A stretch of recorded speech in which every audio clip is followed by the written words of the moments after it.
She thought she was finally getting her happy ending. After years of heartbreak and hope, 52-year-old Dawn Walker believed she had found the one. A man who held her hand at the altar, looked into her eyes and promised forever. Just 4 days later, he ended her life. He didn't just break her heart, he crushed her trust, her future, and her family's world. While friends were still congratulating the newlyweds, he was already hiding her body. And while Dawn's loved ones wondered where she was, her husband was dragging her lifeless body through the streets, in a suitcase. This isn't a thriller, neither is it a movie. It's a real story, one that shocked an entire nation. But before we begin this story, make sure you subscribe and turn on the notification bell icon in order not to miss our daily uploads. Now let's dive in. Dawn Walker was not just another face in the crowd, she was the kind of woman whose presence gently filled a room with warmth, whose quiet laughter could smooth over tension like sunlight through fog, and whose heart remained wide open to love, even after a lifetime of disappointments that might have hardened someone else. She was known among friends and family for her giving nature and unwavering belief in the goodness of others, a belief that had been tested but never broken, and at the age of 52 she still held tightly to the dream that it was never too late to begin again. When she met Thomas Nutt, she saw not just a man, but the possibility of a future, someone who spoke softly, who carried himself with a sense of dependability, and who, with a calm smile and steady hand, offered her something she hadn't felt in a long time, the comfort of companionship and the thrilling, fragile hope that love could bloom even later in life. As their relationship blossomed, Dawn began to envision a new chapter for herself, one that didn't begin with loneliness but with the sounds of shared laughter in a shared home. And so when Thomas asked her to marry him, she said yes without hesitation. Her answer was not just to a man, but to the belief that life could still surprise her with joy. She threw herself into wedding preparations with a tenderness and hope that touched everyone around her, selecting her dress with care, elegant, understated, a reflection of her grace, and arranging every detail of the ceremony with a blend of modesty and meaning, inviting only the people who had walked beside her during the hardest of times, people who understood just how much this day meant. October 27, 2021, dawned gray and cool in West Yorkshire, the kind of crisp autumn morning that seemed to promise change, and as Dawn walked into the ceremony venue with her bouquet held tightly in hand, there was a radiance about her that no overcast sky could dim, as though the glow in her chest had finally reached her cheeks. She stood beside Thomas in front of their loved ones and repeated her vows with conviction and trembling joy, her voice steady but filled with emotion, believing, utterly and completely, that the words she was saying would be the foundation of the rest of her life. The wedding photographs from that day show a woman who had surrendered her heart completely, her face soft and smiling, eyes full of affection and trust, leaning toward a man who, unbeknownst to her, had already decided her fate. After the ceremony, the celebration spilled over into the reception. There was wine, music, dancing, and an air of relief and happiness that filled the room like a warm current, lifting everyone's spirits and prompting laughter that felt effortless and deserved. Dawn was embraced by friends who told her she looked beautiful, who toasted to her happiness, and who believed, like she did, that she had finally found peace, that this day marked the first page of a chapter defined by shared dreams, quiet companionship, and enduring love. And yet, as the night wore on and the crowd grew merrier, there were undercurrents, small moments that passed quickly but left faint ripples. A curt word from Thomas behind a closed door, a flash of annoyance on his face when he thought no one was watching, and a kind of watchfulness in his gaze that felt less like affection and more like possession. These signs were subtle, almost invisible against the glow of the occasion, and no one dared speak of them, not on a wedding night, not when a woman they loved had finally found what she had been waiting for. Because no one wants to believe that behind the veil of a love story, there might be something darker lurking, and no one imagines that a wedding, meant to be the beginning of forever, could instead mark the start of a countdown. And so, surrounded by well-wishers, laughter, and flickering candles, Dawn danced, smiled, and clinked glasses, utterly unaware that her final hours had already begun to tick away. To everyone else, it was a celebration of love, the joyful union of two people ready to grow old together. But for Dawn, it was the beginning of her end. To the world outside, Thomas Nutt presented himself as mild-mannered, reserved, and even likable in his own unassuming way, a man of few words, someone who kept to himself but offered polite greetings to neighbors, a presence that barely raised suspicion. But that surface, so carefully maintained, was just a mask, crafted over years, perfected with practice, and designed to conceal a deeply fractured, dangerous personality shaped by violence, control, and long-standing emotional instability. Long before he walked down the aisle with Dawn Walker, Thomas Nutt had already carved a disturbing trail through his past, marked by run-ins with the law, outbursts of uncontrollable rage and patterns of behavior that left those closest to him bruised, physically, psychologically, or both. Court records from years earlier reveal a man who frequently clashed with authority, not in explosive, headline-grabbing ways, but in calculated acts of aggression that often remained just beneath the surface. Accusations of threats, coercion, and intimidation that painted the portrait of someone who demanded submission under the guise of affection. Neighbors who had lived near him in earlier years spoke, often in hushed tones, of hearing arguments that escalated into shouting matches behind closed doors, followed by eerie silence and women who were never seen again after a few months. A former colleague described him as someone who always wanted the last word, adding that while he never raised his voice in public, his tone could cut like ice, and there was something unsettling about how quickly he shifted from charm to coldness when questioned or challenged. In interviews gathered after the tragedy, several acquaintances confessed they had harbored private concerns about his temper, pointing out that he would often steer conversations back to himself, dominating even the lightest exchange with an undercurrent of superiority, control, or barely veiled contempt. And while many of his darker tendencies were shielded behind closed doors, the legal system had not been blind to his nature. Thomas had prior convictions, none dramatic enough to draw media attention, but each one leaving a paper trail of violent episodes and psychological manipulation that spoke volumes. He had once been detained under the Mental Health Act after exhibiting signs of instability, claiming he heard voices and struggled with intrusive thoughts, but he skillfully navigated psychiatric evaluations, often presenting just sane enough to avoid prolonged institutional care. That ability, to mask his volatility just enough to slip through the cracks, became one of his most dangerous traits, especially to women who saw only what he allowed them to see. There had even been past allegations of domestic abuse, including one particularly chilling case in which a former partner accused him of isolating her from her family, monitoring her phone calls, and threatening to harm her pets if she ever considered leaving.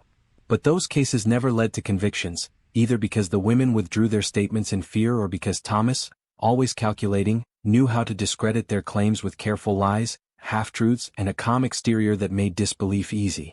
Dawn may have never known the full extent of his past, whether because he deliberately hid it or because she, yearning for connection, chose to see only the version of him he offered her. Perhaps she mistook his possessiveness for protection, or interpreted his quiet intensity as romantic devotion, not realizing it masked something much more sinister beneath. Even her closest friends now admit that while they sensed something was slightly off, his reluctance to let her visit alone, his need to be involved in every decision, they assumed it was a sign of nervous attachment, not the early signs of a man preparing to dominate and ultimately destroy.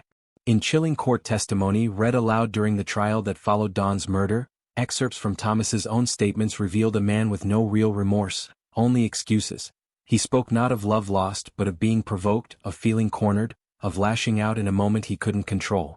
One psychiatrist testified that Thomas exhibited classic traits of narcissistic and antisocial personality disorders, explaining that he often positioned himself as the victim, even when he was clearly the aggressor, a pattern seen repeatedly in domestic abuse cases where the perpetrator slowly rewrites the truth to absolve himself. And it was that very ability, to lie with conviction, to manipulate with calmness, to charm while plotting, that allowed him to win Dawn's trust, to silence any doubts she may have had, and to eventually lure her into a marriage that would serve not as a sanctuary, but a trap from which she would never escape. Nutt had a long, well-documented history of cruelty, control, and coercion, but like many abusers he knew how to disguise it behind politeness and poise, until the mask slipped and it was far too late. In the fragile hours immediately following what should have been the happiest night of her life, as the echoes of celebration still lingered in the air and the wedding decorations remained scattered across tables and dance floors, Thomas Nutt, now Dawn's husband of less than a day, carried out a chilling, deliberate act of betrayal so cold and calculated it would leave the nation stunned.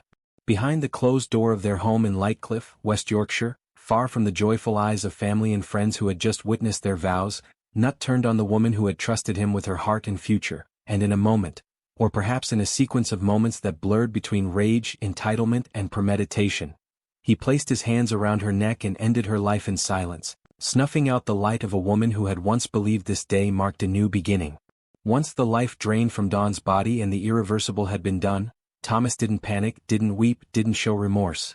Instead, with an unnerving calm, he wrapped her lifeless form in cling film, maneuvered her into a cupboard in the hallway like a stored object, and closed the door as if sealing away not just a body, but the horrifying truth of what he had just done.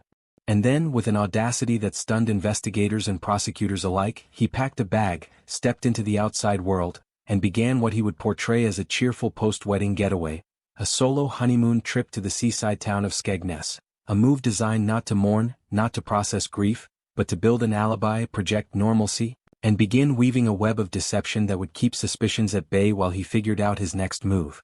Over the course of that surreal excursion, Thomas posted smiling photos from coastal walks, made casual phone calls to family members, and even sent messages to Dawn's relatives claiming she was tired, resting, or simply needed time to herself, exploiting the assumption that newlyweds might want privacy and using it to his advantage while her body remained hidden in the dark silence of their home. He chatted with people in caravan parks, struck up small talk with strangers, and portrayed himself as a content, newly married man soaking in the early bliss of wedded life, never once allowing a flicker of guilt to disrupt his carefully constructed performance, never hinting at the horror that had unfolded behind his front door just hours before. To those watching from the outside, he appeared relaxed, perhaps even joyful, an ordinary man enjoying the simplicity of sea air and leisure, but every smile he offered, every casual word he uttered, every moment he pretended to be just another holidaymaker, was laced with an unspeakable truth he had locked away both in the cupboard at home and in the furthest corner of his conscience. And as police would later piece together in their timeline of events, while Dawn's loved ones waited to hear from her, assuming she was beginning her new chapter with happiness and hope, the man she had married was already living in a reality built entirely on lies, a carefully spun performance designed to buy time, divert suspicion, and allow him to delay the inevitable reckoning for what he had done. As Dawn lay lifeless, entombed within the walls of her own home, once a place of safety and dreams, Thomas Nutt broadcasted his fictional joy to the world, painting himself as a doting husband on a blissful honeymoon, never revealing that his bride would never return, never breathe again, and never be part of the future they had promised each other just one day earlier. As the hours and days dragged on after Thomas Nutt's seemingly carefree solo getaway, his carefully crafted facade began to crack, revealing subtle signs that, even in his attempts to conceal the truth, something was amiss, a fact that did not go unnoticed by Dawn's family, who grew increasingly concerned as the silence stretched longer than any of them expected. Meanwhile, in the quiet suburb of Lightcliff, with the shadows of suspicion beginning to darken, the next horrifying chapter in this tragic tale unfolded in the form of CCTV footage that would capture the chilling actions of a man who had already committed the unthinkable. On a cold, overcast morning, while the world outside remained oblivious to the horror unfolding within his home, Thomas Nutt could be seen on surveillance cameras, dragging a large, heavy suitcase along a gravel path behind the house, its weight unmistakable, its contents even more so. The footage, grainy but undeniable, shows Nutt with a calculated, almost detached precision, dragging the suitcase across the gravel with little more than a quick glance around him, ensuring no one was nearby to question his actions. There was no sign of remorse, no hesitation, no flicker of guilt in his body language. He moved like a man carrying out a routine task, something he had rehearsed, planned, and executed with disturbing calmness. It was in those brief moments of visual documentation that the terrifying truth of what lay inside the suitcase became clear. Dawn Walker, once full of life and love, was now reduced to a lifeless body, discarded like garbage, with no regard for the woman she had been, or the family who had once embraced this man as a son-in-law, as a brother. Nutt, with a chilling lack of empathy, proceeded to dump the suitcase into the bushes behind their home, in a remote corner of the property where no one would immediately stumble upon it, hoping that his cold actions would go unnoticed, left to rot in the dark as he continued to lie his way through the days that followed. But despite his best efforts, cracks in the facade of normalcy were beginning to show. Neighbors who had lived beside Thomas for years began to notice his strange behavior. A few reported seeing him pacing around the yard with unnerving restlessness, his movements jerky and erratic, as though he were unsure of his next move or struggling with some inner turmoil that he could not suppress. Others mentioned how, in the days after the wedding, they observed him lurking around the front door more frequently than usual, standing motionless at the window or staring into space as if waiting for something, or someone, to come. The unease began to mount when Dawn's family, who had been in regular contact with her prior to the wedding, noticed the sudden, unexplained silence. Her phone calls were unanswered. Messages left unread. A growing sense of dread rippled through them as they pieced together that something was terribly wrong. Dawn's absence was no longer a minor inconvenience. It had become an alarming void that could no longer be ignored. Her family tried reaching out, hoping for reassurance, but they were met with excuses and vague responses from Thomas, who continued to insist that Don was resting or busy, deflecting any real questions, masking his growing panic with dismissive nonchalance. As suspicions continued to rise, a call was made to the local police by Don's family, urging them to investigate. The request for a welfare check on Don, once a simple concern, soon became a critical turning point in this twisted story. Within hours, law enforcement arrived at the home in Lightcliff to find that their worst fears had only just begun to take shape. Upon further inspection of the property, it didn't take long for the police to uncover the gruesome truth. The body, hidden in the bushes behind the house, discarded with the same casualness as a forgotten piece of luggage, was that of Dawn Walker. The discovery sent shockwaves through the small community, leaving those who knew her in a state of disbelief, their hearts breaking as the news spread like wildfire. The loving, kind-hearted woman they had all cherished was gone, and in her place, a brutal crime scene, a cruel testament to the man she had once trusted with her future. Family and friends, once filled with the hope of a beautiful marriage and a new beginning for Dawn, now stood frozen in the horror of their loss, unable to grasp the full extent of the betrayal. The devastation was palpable, raw, and profound as they struggled to comprehend that someone they had welcomed into their lives could have so coldly and mercilessly taken the one person they all held dear. He wheeled her body in plain sight, along a gravel path behind his house. Cold, calculated, remorseless. The body was discovered, and the emotional reaction from Dawn's loved ones reverberated through the community, shock, heartbreak, disbelief, as they faced the undeniable truth.